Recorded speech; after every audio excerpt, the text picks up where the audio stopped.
বিষ্ণু চক্রান্ত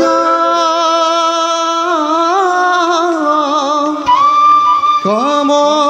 কৌতিজিত জগত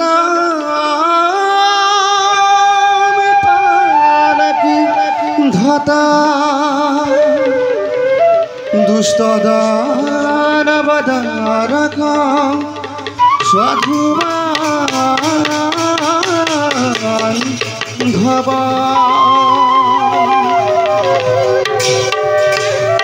প্রবেশকে রাখি দিন তার একটা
রাম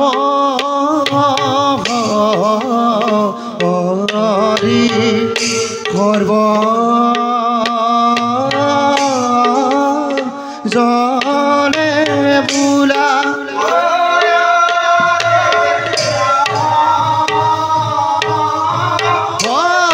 হরি রাম হরি বুলা হরি বজন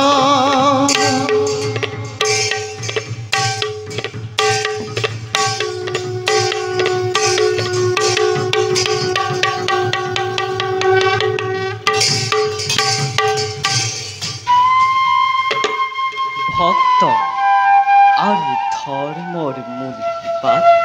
আমি বিরাজমান যিজনে সত্যৰে আমাক ভজে সেইজন মহান মহন্তই প্ৰকৃতপক্ষে আমাৰ স্বৰূপ তথা আমাৰ অৰ্থ উপলব্ধি কৰিব পাৰে। আমি যুগে যুগে নানাভাৱে নানা ৰূপে আমাৰ পৰম মহন্তসকলক পৰীক্ষা কৰি কীৰ্তি ৰাখিছোঁ এই জগতৰ আগত। কিন্তু বৰ্তমান মধ্যত যেন আমাৰ প্ৰকৃত ভক্তৰ সংখ্যা কমি আহিছে। ব্যক্তিগত লাভালাভ মায়াৰ বান্ধন ধৰ্মৰ ব্যভিচাৰে যেন সকলোকে বিচলিত কৰি ভক্ত সমাজ পথভ্ৰষ্ট হৈছে। কাৰণ বৰ্তমান মধ্যত কলিৰ প্ৰাদুৰ্ভাৱ ঘটিছে। আমাৰ পূৰ্ণ অৱতাৰ শ্ৰীকৃষ্ণৰ বৈকুণ্ঠ পৰায়ণ হোৱাৰ পাছৰে পৰা কলিৰ শক্তি বৃদ্ধি পাইছে, যাৰ ফলত মনুষ্যৰাজি নিজৰে অস্তিত্ব ম্লান পাইছে। এনে অৱস্থাত মনুষ্যই যদি একান্তই ধৰ্মত ব্ৰতী হয় তেন্তে ইয়াৰ ফল অতি লাভদায়ক হ'ব।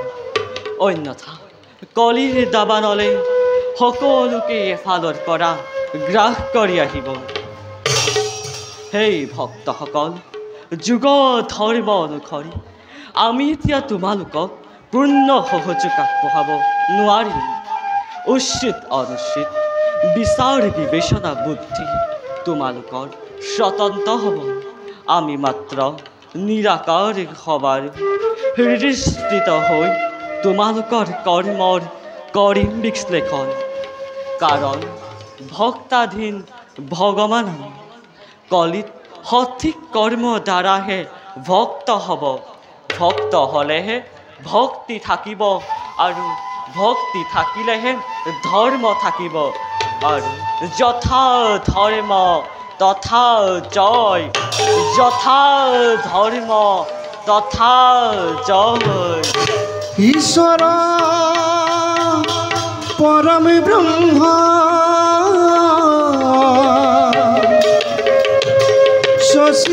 সচিদানন্দন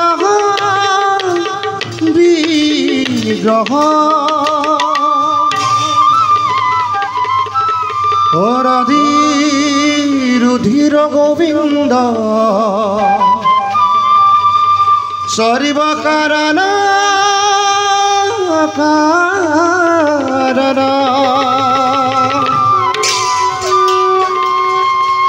যাওঁ এতিয়া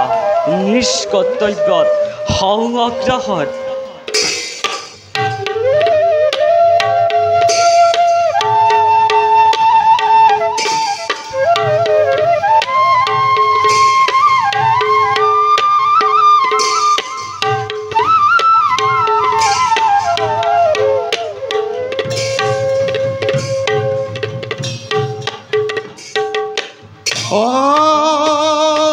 হৰি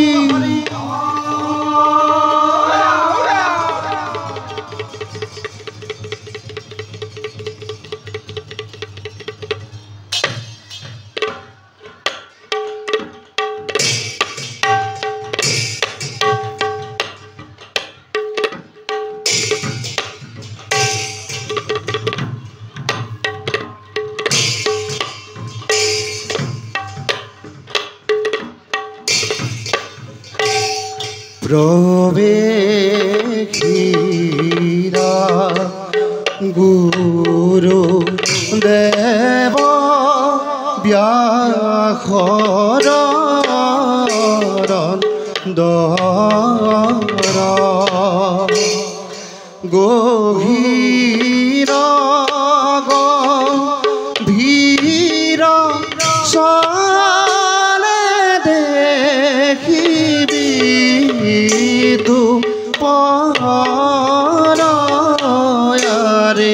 গভীর গভীর সরে দেখিবি তু পরা দেখিবতে পইলা গয়া খভা ভিতৰ ৰাম হৰি ৰাম হৰি বুঢ়া কৰিব জনয়াৰে ৰাম হৰি ৰাম হৰি বুঢ়া কৰিব জন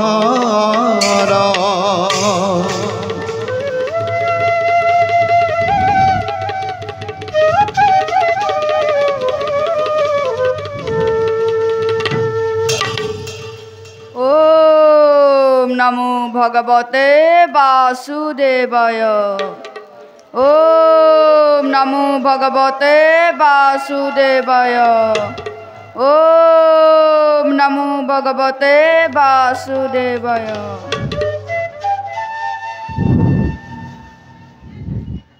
मायामय সংসার মায়াতে বিলি মোহ মায়াত আবদ্ধ হই মনুষ্যই আজি নিজকে পাহৰি পেলাইছে। পৃথিৱীৰ জন্মলৈ মোহ মায়াত আবদ্ধ হৈ কীটৰূপে নৰকত পচিব লাগিছে। মই এই মায়াত আবদ্ধ হ'ব নিবিচাৰোঁ।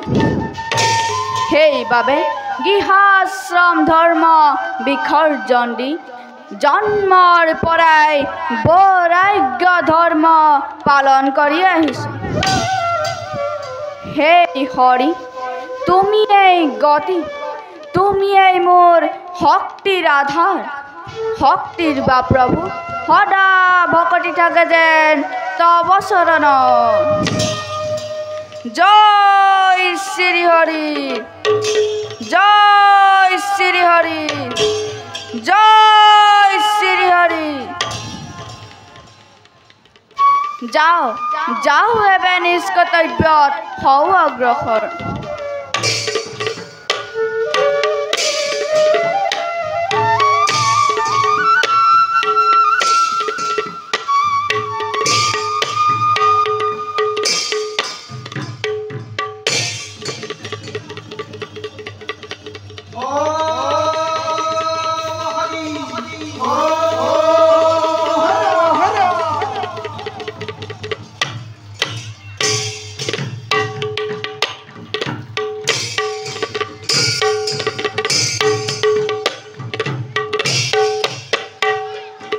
যুগ অধিপতি কলি বীৰ দৰ্পে চলে আৰে ত্ৰাহি হৰি বোলে খবে ভাবে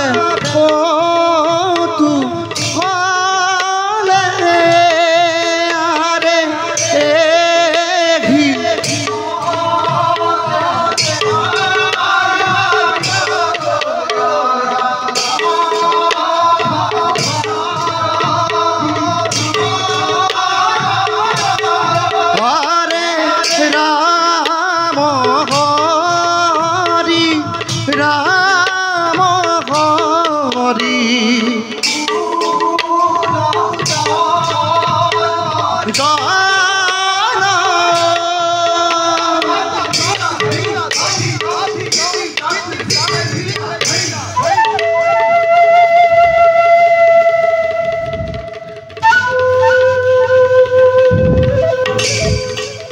কলি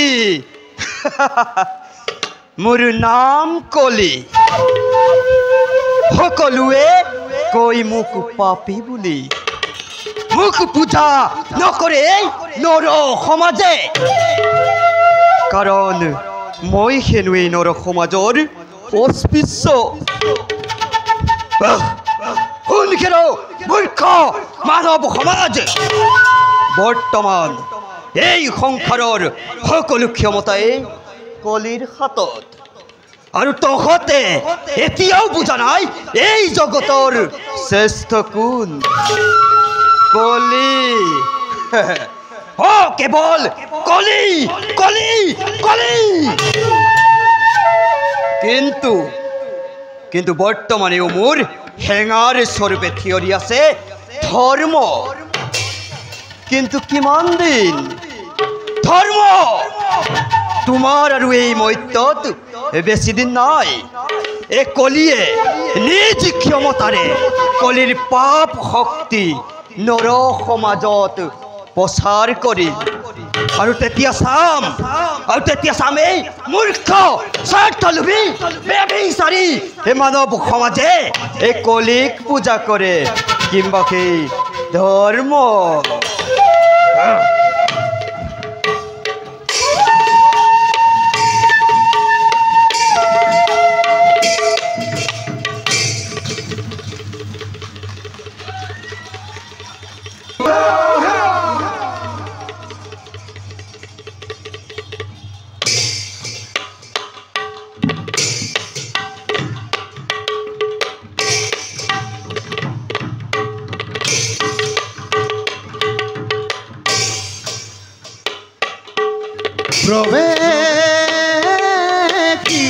প্ৰৱেশিলা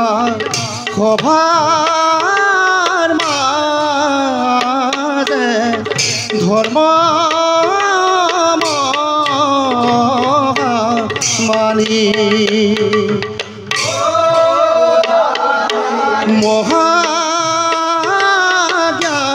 মহাজ্ঞানী ইটো জগত খ্যাত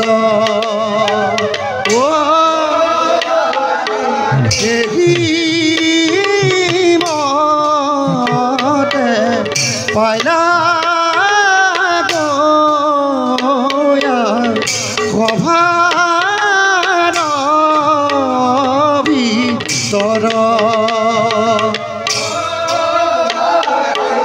ৰাম হৰি জয়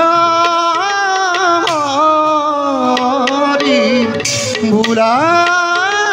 কৰিব জৰ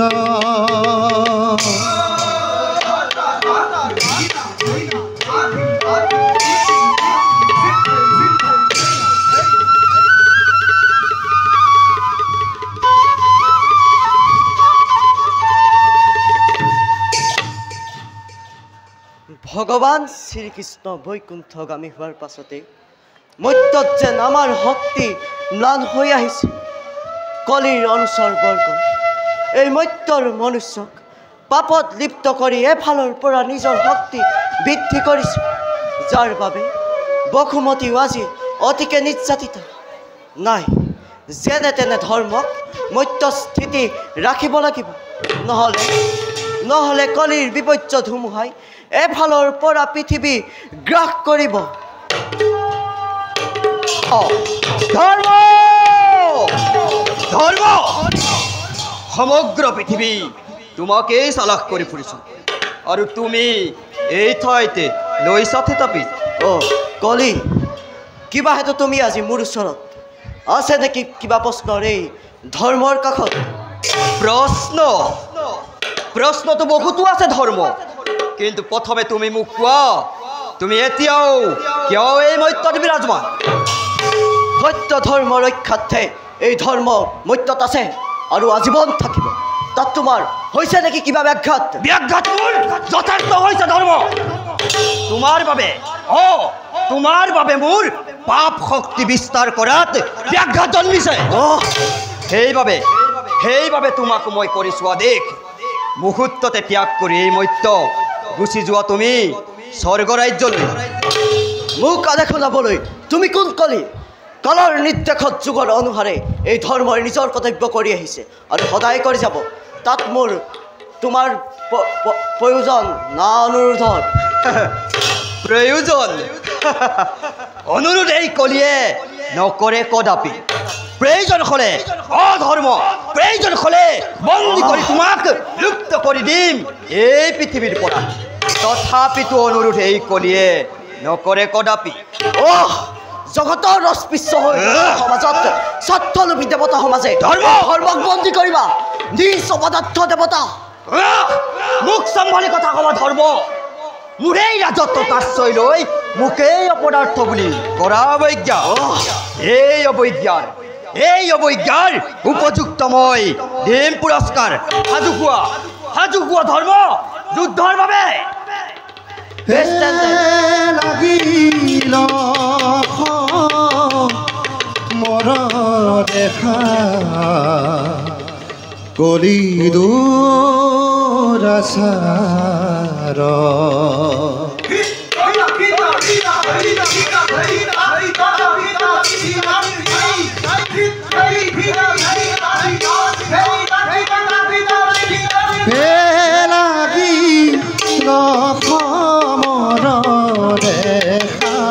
কলি দুৰাচাৰ সত্যৰ হেতু যুঁজিলা ধৰ্মৰ আৰে সত্য ৰক্ষাৰ হেতু দুয়ো যুঁজিলা ধৰ্মৰ হৰে লাগিল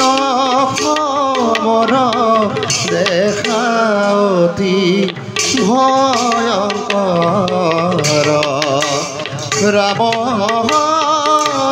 ৰাম হৰি বুঢ়া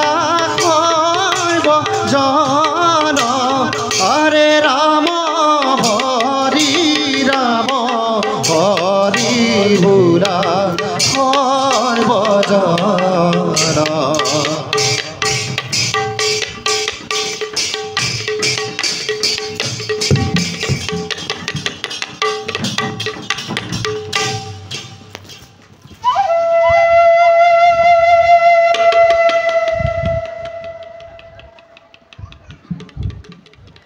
কলি তুমি তোমাৰ সীমা চেৰাই গৈছা তুমি ধৰ্ম কেতিয়াও বন্দী কৰিব নোৱাৰা কলি তুমি ধৰ্ম কেতিয়াও বন্দী কৰিব নোৱাৰা এই ধৰ্ম অজেয় ধৰ্ম এক শক্তি পৃথিৱীত যেতিয়ালৈকে এজন হ'লেও মনুষ্য ধৰ্মৰ প্ৰতি থাকিব তেতিয়ালৈকে তুমি তোমাক ধৰ্মক মুক্ত কৰিব নোৱাৰা ধৰ্ম পৃথিৱীত আছে কলি আৰু সদায় থাকিব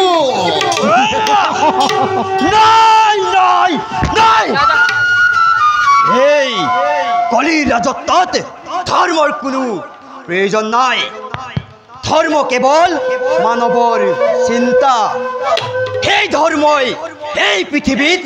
কলিক ৰোধ কৰিব নোৱাৰে বুজিছো ভালদৰে বুজিছো হস্তিনৰ ৰজা পৰীক্ষিতৰ সৎ গুণৰ বাবে ধৰ্মই এতিয়াও ম্লান হোৱা নাই ধৰ্মই ভাবিছে কলিত পৰীক্ষিতৰ দ্বাৰা ধৰ্ম স্থাপন হ'ব আৰু সি নিজেই পূজাৰ অগ্ৰভাগী হৈ ৰ'ব কিন্তু এই কলিয়ে জানো সেয়া হ'বলৈ দিব অতি শীঘ্ৰে মই হস্তিনাপুৰত প্ৰৱেশ কৰি হস্তিনাপুৰক পাপ সাগৰত নিৰ্মাজিত কৰি ধৰ্মৰ স্তম্ভ ভাঙি মানৱ সমাজক ধৰ্মচ্যুত কৰি মিছা বেশ্যা আনকে নালাগে ব্ৰাহ্ম হত্যা কৰাবলৈও বাধ্য কৰা তেতিয়া দেখিব জগতে এই কলি কিমান পাপী এই কলি কিমান অস্পৃশ্য এই কলিয়ে যে বৰ্তমান সকলোতকৈ শ্ৰেষ্ঠ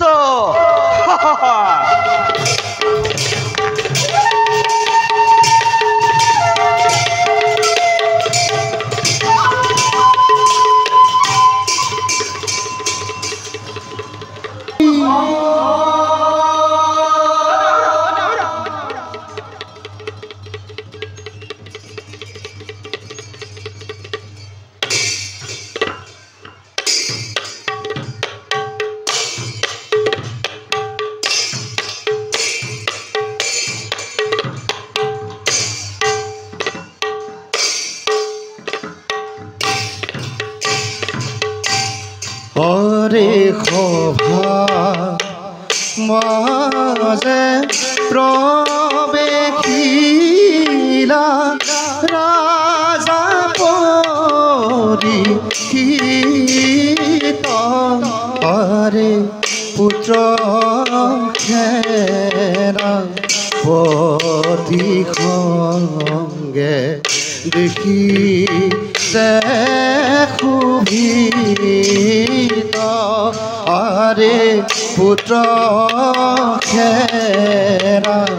পতি সঙ্গে দেখি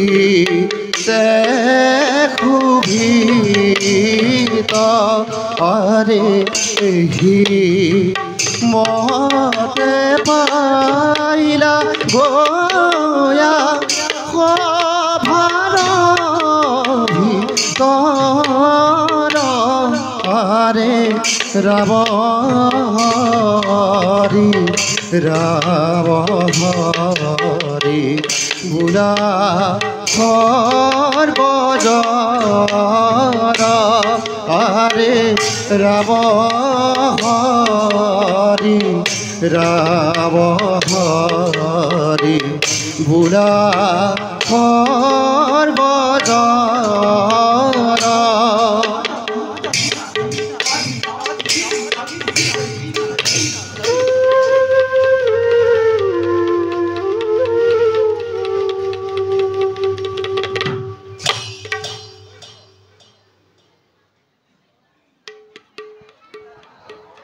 সেনাপতি চন্দ্ৰসেন মহাৰাজ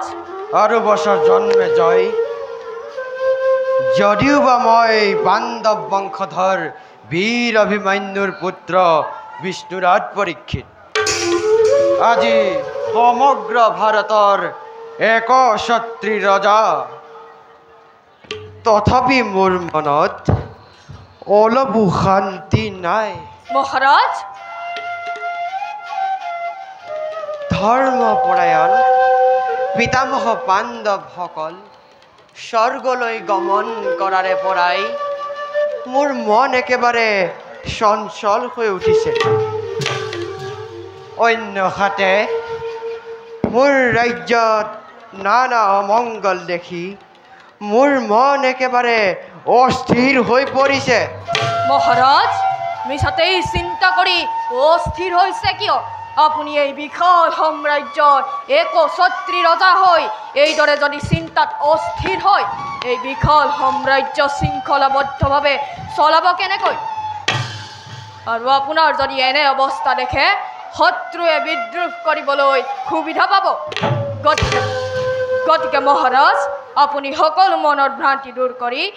একান্ত মনে ৰাজ্য শাসনত মনোনিৱেশ কৰাহে উচিত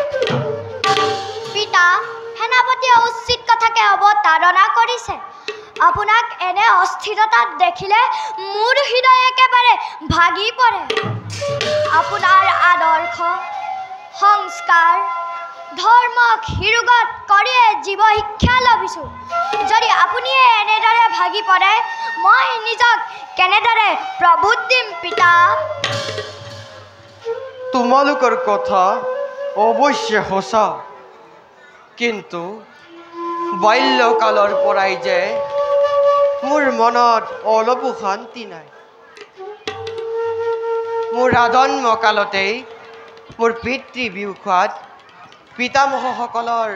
লালন পালনত ডাঙৰ দীঘল হ'ল এতিয়া সেই পিতামহসকলৰ বিয়োগত মই শান্তিৰে কেনেদৰে থাকোঁ